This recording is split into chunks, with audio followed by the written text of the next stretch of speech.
بسم اللہ الرحمن الرحیم۔ آج ہم وضو کے بارے میں پڑھیں گے۔ کچھ چیزیں تو ہم نے پچھلی دفعہ پڑھی تھی لیکن ابھی کافی باقی بھی ہے۔ وضو کا لغوی معنی کیا ہے؟ وضو کس کو کہتے ہیں؟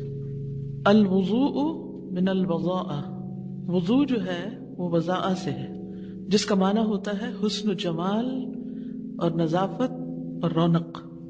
حسن و جمال، نظافت کہتے ہیں صفائی کو، ہمارا نام بھی ہوتا ہے، اور رونق، اور حقیقت ہے یہ کہ وضو انسان کے حسن و جمال، صفائی اور چہرے کی رونق اور نور کا باعث بنتا ہے۔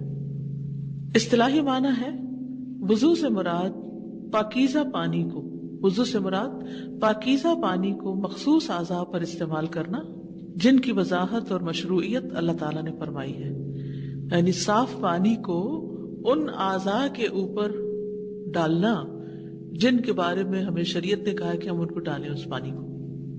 یہاں ایک بات یاد رکھیے کہ ایک ہوتا ہے وضو اور ایک ہوتا ہے وضو، واو کے زبر کے ساتھ اور پیش کے ساتھ۔ تو وضو کا مطلب ہوتا ہے وضو کرنا، اور وضو کا مطلب ہوتا ہے وہ پانی جو وضو کے لیے استعمال کیا جائے۔ ٹھیک ہے، کیا فرق ہے؟ وضو وضو کرنا، وضو پانی ہے وہ جس سے آپ وضو کرتے ہیں۔ تو اکثر لوگ وضو کہتے ہیں اور لکھتے بھی وضو ہیں، انگلش میں خاص طور پر تو یہ WU کے ساتھ لکھا جائے گا، وہ ہے، وا نہیں، یعنی وضو کرنا۔ پنجابی میں وضو کہتے ہیں۔ پچھلے ہفتے ہم نے وضو کی اہمیت کے بارے میں پڑھا، آج ہم پڑھیں گے کامل وضو کی اہمیت، یعنی اچھی طرح مکمل کر کے وضو کرنا۔ رسول اللہ صلی اللہ علیہ وسلم نے فرمایا اچھی طرح وضو کرنا نصف ایمان ہے، الوضوء شطر الایمان، اور اچھی طرح وضو گناہوں کی معافی کا ذریعہ ہے۔ نبی صلی اللہ علیہ وسلم نے فرمایا جب بھی کوئی شخص اپنا وضو اچھی طرح کرتا ہے اور خلوص کے ساتھ نماز پڑھتا ہے، اچھی طرح وضو کرتا ہے اور خلوص کے ساتھ نماز پڑھتا ہے، تو اس کے ایک نماز سے دوسری نماز کے پڑھنے تک کے گناہ معاف کر دیے جاتے ہیں۔ کیا فائدہ ہوتا ہے؟ یعنی اچھا وضو، خالص نماز، تو دو نمازوں کے بیچ کے گناہ معاف۔ پھر اسی طرح نبی صلی اللہ علیہ وسلم کا کامل وضو کا حکم دینا۔ ابن عباس کہتے ہیں کہ رسول اللہ صلی اللہ علیہ وسلم نے ہمیں اچھی طرح وضو کرنے کا حکم دیا ہے۔ ویسے تو ہر کام میں احسان ضروری ہے، لیکن وضو میں خاص طور پر نبی صلی اللہ علیہ وسلم نے فرمایا کسی کی نماز اس وقت تک مکمل نہیں ہوتی جب تک وہ اپنا وضو اس طرح کامل طور پر نہ کرے جس طرح اللہ تعالیٰ نے اسے حکم دیا ہے، یعنی اپنا چہرہ دھوئے اور کوہنیوں تک اپنے دونوں بازو دھوئے، اپنا سر کا مسح کرے، ٹخنوں تک اپنے پاؤں دھوئے۔ ایک شخص جب نبی صلی اللہ علیہ وسلم کے پاس آیا اور وضو کیا اور ٹھیک سے وضو نہیں کیا، اور اس نے اپنے پاؤں پر ناخن بھر جگہ خشک چھوڑ دی اور آپ کو نظر آ گئی، تو رسول اللہ صلی اللہ علیہ وسلم نے اس سے فرمایا کہ واپس جاؤ اور اچھی طرح اپنا وضو کرو۔ یعنی اگر کوئی تھوڑی سی جگہ بھی خشک رہ گئی تو وضو نہیں ہوا۔ آپ نے سارا کچھ کر لیا لیکن آپ کی ایڑیاں خشک ہیں یا کسی اور حصے کے اوپر کچھ چنگم وغیرہ لگی ہوئی ہے، اور جب آپ آئے واپس وضو کر کے اس کو اتارا تو دیکھا کہ اس کے نیچے تو سکن ڈرائی ہے، تو اگر آپ کے اعضائے وضو گیلے ہیں تو اس جگہ کو گیلا کر لیجئے، وضو ہو جائے گا۔ لیکن اگر آپ کا وضو خشک ہو چکا ہے تو پھر آپ کو وہ اتار کر دوبارہ پورا وضو کرنا ہوگا۔ ٹھیک ہے، وضو کے بہت سے فائدے بھی ہیں، جہاں نظافت اور رونق اور حسن یہ ساری چیزیں وضو سے آتی ہیں، وہاں کچھ اور فائدے بھی ہیں، جن میں سے سب سے پہلا فائدہ ظاہری اور باطنی نجاست سے طہارت ہے۔ ظاہر و باطن نجاست سے طہارت۔ عمرو بن عبسہ السلمی روایت کرتے ہیں کہ میں نے پوچھا اے اللہ کے نبی مجھے وضو کے بارے میں بتائیں، تو آپ نے فرمایا تم میں سے کوئی آدمی بھی ایسا نہیں جو اپنے وضو کے پانی کے قریب ہو پھر اس سے کلی کرے، پھر ناک میں پانی چڑھائے، ناک جھاڑے، مگر یہ کہ اس کے چہرے، اس کے منہ اور اس کے نتنوں کے سارے گناہ جڑ جاتے۔ یعنی جس عضو کو آپ دھو رہے ہیں وہاں سے کیے ہوئے گناہ جھڑ رہے ہیں۔ آنکھوں کے گناہ، ہاتھ پاؤں سے کیے ہوئے گناہ، یہ سارے کے سارے گناہ جو ہیں پانی کے آخری قطرے تک جسم سے خارج ہو جاتے ہیں اور انسان گناہوں سے پاک ہو کر نکلتا ہے۔ رسول اللہ صلی اللہ علیہ وسلم نے فرمایا جو آدمی نماز کے ارادے سے وضو کرنے کے لیے اٹھا، یعنی نماز کا وقت ہو گیا، وضو کرنے جا رہے ہیں، اور وضو کرتے ہوئے پانی کو اس کی جگہ تک پہنچایا، یعنی پورے کا پورا دھویا۔ ابھی انشاءاللہ تفصیلی وضو میں آپ کو بتاؤں گی کہ پورے آزاد ہونے کا مطلب کیا ہے، تو وہ ہر گناہ یا اپنی ہر خطا سے پاک ہو جائے گا. اور حقیقت ہے کہ جب انسان وضو کرتا ہے تو اس کے بعد اس کی کیفیت کیا ہوتی ہے؟ فریش ہوتی ہے، جیسے بوجھ کے اتر گیا. اور ڈپریشن کا بھی بہترین علاج ہے. ڈپریشن کیا ہے؟ ایک بوجھ ہے جو انسان کے دل پہ پڑ جاتا ہے اور جسم کے اوپر بھی انسان کو ایسے محسوس ہوتا ہے کہ کوئی چیز اس کے کندھوں پہ رکھ دی گئی ہے یا کوئی چیز سر پہ سوار ہو گئی ہے اور انسان پھر اس کی وجہ سے کچھ کرنے کے قابل نہیں رہتا، حتیٰ کہ لائف کو کسی بھی طرح انجوائے نہیں کرتا. تو یہ وضو جو ہے پھر انسان کو ان چیزوں سے، ان کیفیات سے نجات دلاتی ہے. پھر گزشتہ گناہوں کی بھی معافی ہے. یعنی بعض اوقات یہ ہوتا ہے کہ انسان کو پرانے کوئی گناہ یاد آ جاتے ہیں اور انسان ہلکان ہونے لگتا ہے ان کی وجہ سے. ایک وہ علم ہے جو آپ کے دل پہ لکھا جائے اور آپ کے عمل میں آ جائے، اور ایک وہ جو کاغذوں پہ لکھا جائے. کون سا علم فائدہ مند ہے؟ جو دل پہ لکھا جائے. اور دل پہ لکھے جانے کے لیے جب کوئی بات کر رہا ہو تو آئی کانٹیکٹ بہت ضروری ہوتا ہے. اگر انسان آئی کانٹیکٹ نہیں کرتا تو پوری طرح فائدہ نہیں اٹھاتا، بات پوری سمجھ نہیں سکتا. کہ انسان آنکھوں سے بھی لے رہا ہوتا ہے، کانوں سے بھی سن رہا ہوتا ہے اور باڈی لینگویج سے بھی لے رہا ہوتا ہے، چہرے کے ایکسپریشن سے بھی لے رہا ہوتا ہے. یہ سارے علم کے سورس ہیں. اور پہلے میں نے آپ کو بتایا تھا نا کہ ایک اسٹڈی کے مطابق 57% باڈی لینگویج کام کرتی ہے. تو اگر آپ استاد کو دیکھ ہی نہیں رہے تو پھر آپ کیا سیکھ رہے ہیں؟ باقی 30% فیشل ایکسپریشنز ہیں اور باقی ماندہ جو ہے وہ صرف الفاظ اور جملے ہیں یا ساؤنڈ ہے. اور یہ باتیں جو میں بیچ بیچ میں آپ کو بتاتی ہوں، یہ میری زندگی کے وہ تجربات ہیں کہ جو میں نے سال ہر سال میں لوگوں کے ساتھ انٹریکٹ کرتے ہوئے چیزیں سیکھی ہیں اور غور و فکر کے بعد ان مسائل کا حل تلاش کیا ہے. یہ بظاہر دیکھنے میں باتیں ہوتی ہیں، چھوٹی چھوٹی باتیں ہوتی ہیں، لیکن یہ بہت سے سوالوں کے جواب ہوتے ہیں. یہ شاید آپ کو کتابوں میں نہ ملے، تو اس لیے ان بٹوین جو بات ہوتی ہے اس پہ توجہ بہت ضروری ہے. تو بات میں یہ کر رہی تھی کہ بعض اوقات انسان کے اوپر ایسی کیفیت آتی ہے کہ اس کو اچانک اپنا ماضی کا کوئی گناہ یاد آ جاتا ہے. کوئی کسی کے ساتھ کی ہوئی زیادتی، کسی کے ساتھ برتی ہوئی بد اخلاقی، یا انسان نے اللہ کے حق میں کوئی کمی کی ہو، کوئی انسان ایسا ہو جس میں زندگی میں بہت سی نمازیں چھوڑ دی ہوں، یا اور کوئی ایسے غلط کام کیے ہو جو اس کو پتہ ہی نہیں تھا یا تھوڑا بہت پتہ تھا اور بعد میں اس کو علم ہوا. تو اس وقت انسان کے اندر ایک خوف کی لہر پیدا ہو جاتی. اس وقت شیطان آ کے انسان کو پکڑنے کی کوشش کرتا ہے اور وہ اس کو مایوس کرنے لگتا ہے کہ تمہاری معافی کو نہیں ہونی. پتہ نہیں اللہ نے معاف کیا بھی ہے کہ نہیں. یہ کبھی آپ پہ سوچ آئی؟ پتہ نہیں میرے گناہ معاف ہوں گے یا نہیں. یہ کیفیت آتی ہے انسان پر. تو کیا کرے؟ اٹھے، وضو کرے، یا جب نماز کا وقت آئے تو اٹھ کے وضو کرے اور وضو کر کے پوری کوشش کے ساتھ ایسے 2 نفل پڑھے کہ جس میں یہ تو میں نہیں کہہ سکتی کہ خیال کوئی نہ آئے، کیونکہ دن میں ایک اسٹڈی کے مطابق 60,000 خیال انسان کو آتے ہیں. بعض نے 70 اور 72 بھی. کچھ لوگ اور زیادہ سوچتے ہوں گے تو ان کے 72 تک چلیں گے، 72 تک. لیکن 60,000 تو ہر انسان کو خیالات آتے ہیں دن میں. اور یہ ایک نیچرل پروسیس ہے جب تک انسان کا دماغ کام کرتا ہے. تو پھر اس کا کچھ حصہ نماز میں، آپ دیکھیے ہماری ہر نماز میں کسی میں آدھا گھنٹہ لگ جاتا ہے، کسی میں 20 منٹ، 15 منٹ. تو یہ تو نہیں ہو سکتا کہ اس میں کوئی خیال نہ آئے، امپاسبل. لیکن یہ کہ انسان کی توجہ اللہ کی طرف رہے. اب مثلا اس وقت آپ کی توجہ میری طرف ہے، بات کی طرف ہے، لیکن پھر بھی آپ کے ذہن میں کوئی نہ کوئی خیال آ رہا ہوگا. تو وہ بیک گراؤنڈ پہ خیالات چلتے رہتے ہیں، وہ ان کو نہیں آپ روک سکتے. لیکن ایک چیز ہوتی ہے فوکس میں اور ایک ہوتی ہے بیک گراؤنڈ میں. اگر نماز میں فوکس میں اللہ سبحانہ تعالیٰ کے ساتھ ہے یا اللہ کی طرف توجہ ہے اور بیک گراؤنڈ میں کچھ چل بھی رہا ہے کوئی بات نہیں. لیکن اگر فوکس میں آپ کچھ اور سوچ رہے ہیں ایکٹیولی اور پیچھے سے کوئی آپ کو یہ خیال ہے آپ نماز پڑھ رہے ہیں اور کوئی پتہ نہیں کیا کتنے پڑھی کتنی تھی، یہ خطرناک علامت ہے. تو بہرحال پوری توجہ سے جب انسان وہ نماز پڑھ لیتا ہے تو پھر کیا ہوتا ہے؟ پھر اس کے گناہ معاف ہو جاتے ہیں. ڈپریشن کے جتنے مریض ہیں، جو لوگ آپ کو سخت پریشان کریں، بار بار فون کر کے، میسج کر کے، میں ڈاؤن ہو رہی ہوں فلاں، اور اب پہنچ جائیں اس کے سر پہ اور اسے اٹھائیں کہ چلو تم وضو کرو. کبھی بچے تنگ کرتے ہیں، اٹھو وضو کرو، اٹھو وضو کرو، اچھا سا وضو کرو، میں تمہیں طریقہ بتاتی ہوں، اور وضو کر کے 2 رکعت ایسی نماز پڑھو. اب دیکھیں کہ وہ جو اس کے اوپر ایک کیفیت ہوگی نا پریشانی اور بے چینی کی، وہ پوری طرح اگر ختم نہ بھی ہوئی تو اس میں بہت حد تک کمی آ جائے گی. اور اگر وہ روزانہ یہ عمل دہرانا شروع کر دے تو اس ڈپریشن سے نکل آئے گی. ڈپریشن صرف گولیاں کھانے سے ختم نہیں ہوتا، اس کے لیے عملی طریقے اختیار کرنے ضروری ہیں، اور وہ جو ہمیں وحی کے ذریعے قرآن و سنت سے ملتے ہیں. تو گزشتہ سارے گناہ معاف کر دیے جائیں گے. ما تقدم من ذنبہ، جو بھی اس کے گناہ تھے معاف کر دیے گئے جب اچھی طرح وضو کرے. اور آپ صلی اللہ علیہ وسلم نے فرمایا جو شخص میرے اس وضو کی طرح وضو کرے. تو اس حدیث سے یہ پتہ چلتا ہے کہ اس بات کا حریص ہونا بڑا ضروری ہے کہ ہمیں صحیح مسنون وضو کرنا آئے, اس میں کمی نہ ہو. بعض اوقات ہم کہتے ہیں اچھا ہم نے وضو کیا, ہم نے نماز پڑھی, اور وہ تو ہم پڑھتے ہی رہتے ہیں لیکن پریشانی دور نہیں ہوتی. بھئی آپ نے طریقہ ہی ٹھیک نہیں اختیار کیا.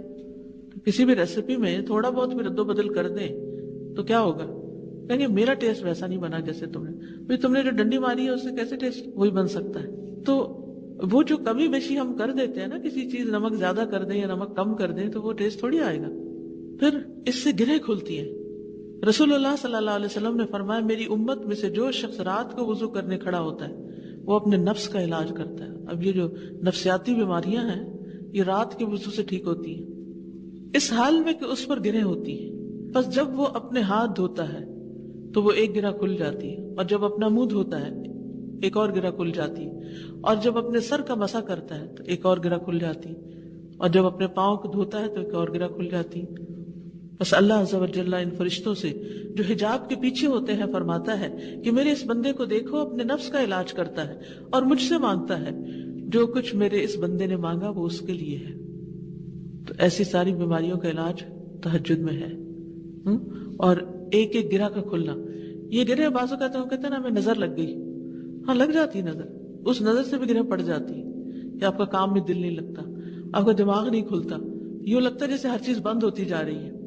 کبھی ایسی کیفیت محسوس کی ہوگی, آف اینڈ آن کچھ نہ کچھ, پھر الحمدللہ کچھ عرصے تک ٹھیک ہو جاتی ہے. کبھی ہم قرآن زیادہ پڑھتے ہیں یا ذکر اذکار کی پابندی کرتے ہیں تو الحمدللہ ایسی چیزیں دور ہو جاتی ہیں. انہی طریقوں میں سے, یعنی دس از ناٹ دی اونلی طریقہ, لیکن انہی طریقوں میں سے جو انسان کی پریشانیوں کو دور کرنے کا باعث ہے ان میں سے ایک یہ بھی ہے.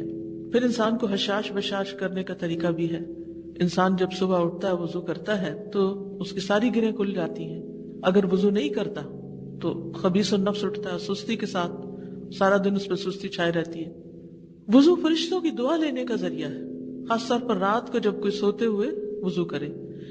نبی صلی اللہ علیہ وسلم نے فرمایا جس نے طہارت کی حالت میں رات گزاری تو اس کے بستر میں ایک فرشتہ رات گزارتا ہے. جب بھی وہ رات کی کسی گھڑی میں اٹھتا ہے تو فرشتہ کہتا ہے اے اللہ اپنے فلاں بندے کو معاف کر دے کیونکہ اس نے طہارت کی حالت میں رات گزاری ہے, یعنی وضو کر کے سویا ہے. پھر تکلیف میں وضو کرنا درجات کی بلندی کا باعث ہے, اونچا چڑھنے کا. آپ صلی اللہ علیہ وسلم نے فرمایا ناگواریوں کے باوجود اچھی طرح وضو کرنا, اور مسجد کی طرف زیادہ قدم چل کر جانا, اور نماز کے بعد نماز کا انتظار کرنا تمہارے لیے یہی رباط ہے, یعنی شیطان کے خلاف میدان ہے. قیامت کے دن اعضاء چمکیں گے یعنی وضو کی وجہ سے. رسول اللہ صلی اللہ علیہ وسلم سے پوچھا گیا اے اللہ کے رسول کیا آپ ہمیں پہچانیں گے یعنی قیامت کے دن؟ آپ نے فرمایا ہاں, تم مجھ پر پیش کیے جاؤ گے اور وضو کے نشانات کی وجہ سے تمہاری پیشانی اور ہاتھ پاؤں چمکتے ہوں گے, تمہارے علاوہ کسی دوسری امت کی یہ نشانیاں نہیں ہوں گی. تو یہ نور صرف دنیا کے لیے نہیں بلکہ قیامت کے دن ایسا شخص چمک رہا ہوگا اور اللہ کے رسول صلی اللہ علیہ وسلم اس چمک سے اس کو پہچان لیں گے کہ یہ میرا امتی ہے. کتنا ضروری ہے کہ انسان خوشی کے ساتھ وضو کرے کہ کل قیامت کے دن یہ چمک اس کی پہچان بن سکے. ایک اور روایت میں ہے کہ بس تم میں سے جو کوئی اپنی چمک بڑھانا چاہے تو وہ بڑھا لے, تم میں سے جو کوئی اپنی چمک بڑھانا چاہتا ہے تو وہ بڑھا لے. وضو کی جگہ پر زیورات کا پہنائے جانا یعنی قیامت کے دن. صحیح مسلم کی روایت ہے, ابو حازم کہتے ہیں کہ میں ابو ہریرہ رضی اللہ عنہ کے پیچھے تھا اور وہ نماز کے لیے وضو کر رہے تھے, تو اپنے ہاتھ کو کھینچتے ہوئے آپ اپنی بغل تک لے گئے, یعنی جب وضو کرنے لگے تو اوپر تک دھو دیا بازو. میں نے اسے کہا ابو ہریرہ یہ کیا وضو ہوا؟ تو آپ نے کہا اے بنو فروخ تم کدھر ہو؟ اگر میں جان لیتا کہ تم ادھر ہی ہو تو میں اس طرح وضو نہ کرتا, یعنی کہ تم مشکل میں پڑتے کہ یہ کیا ہو رہا ہے. میں نے اپنے دوست محمد صلی اللہ علیہ وسلم سے سنا آپ فرما رہے تھے مومن کا زیور وہاں تک پہنچے گا جہاں تک وضو پہنچتا ہے. تو یہ چمک جو ہے اس کو پہنائے جانے والے زیور کی بھی ہوگی, یعنی قیامت کے دن جب لوگوں کا حال برا ہوگا تو ایسے لوگ چمک رہے ہوں گے, خوبصورت حال میں ہوں گے. یہ اس وقت کا حال بتایا گیا ہے جب لوگ آپ صلی اللہ علیہ وسلم کے حوض پر پیش ہوں گے. تو لوگوں نے پوچھا کہ آپ پہچانیں گے کیسے کہ یہ آپ ہی کی امت کے لوگ ہیں؟ کیونکہ دیگر انبیاء کے بھی حوض ہیں اور ان کی امتیں اپنے اپنے نبی کے پاس جائیں گی. تو امت محمد صلی اللہ علیہ وسلم محمد صلی اللہ علیہ وسلم کے پاس جائے گی، آپ کا حوض سب سے بڑا ہوگا۔ پھر وضو جنت میں لے جانے والی صفت ہے۔ حضرت عائشہ سے روایت ہے کہ نبی صلی اللہ علیہ وسلم نے فرمایا 6 خصلتیں ایسی ہیں کہ اگر کوئی مسلمان ان میں سے کسی کو اپنا کر فوت ہو جائے تو اللہ کی اس کے بارے میں ضمانت ہے کہ اسے جنت میں داخل کرے گا، اسے جنت میں داخل کرے گا۔ ان میں سے ایک وہ آدمی جو وضو کرے تو اچھی طرح وضو کرے، یعنی جلدی میں وضو نہ کرے، ایسے بس کام پورا نہ کرنے والے، بلکہ اچھے سے مل مل کے وضو کرے، تو اللہ کی اس کے بارے میں ضمانت ہے، گارنٹی ہے کہ اسے جنت میں داخل کرے گا۔ اور اس سلسلے میں وہ حضرت بلال والی حدیث آپ سب نے سن رکھی ہوگی، یاد ہے کچھ؟ کیا تھی وہ؟ جنت میں آگے آگے، جی یہ سنن ترمذی کی روایت ہے۔ ابو بریدہ رضی اللہ عنہ سے روایت ہے، کہتے ہیں کہ ایک دن صبح کے وقت رسول اللہ صلی اللہ علیہ وسلم نے بلال رضی اللہ عنہ کو بلایا اور پوچھا کہ اے بلال، کیا وجہ ہے کہ تم جنت میں داخل ہونے میں مجھ سے سبقت لے گئے؟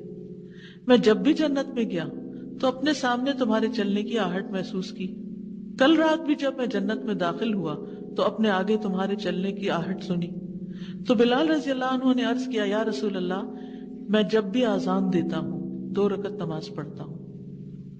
اور مقتدی جو ہیں، جیسے آپ مسجد میں جاتے ہیں تو آپ نے دیکھا ہوگا کہ ظہر ہو، عصر ہو، مغرب ہو، لوگ اذان کے فوراً بعد کیا کرتے ہیں؟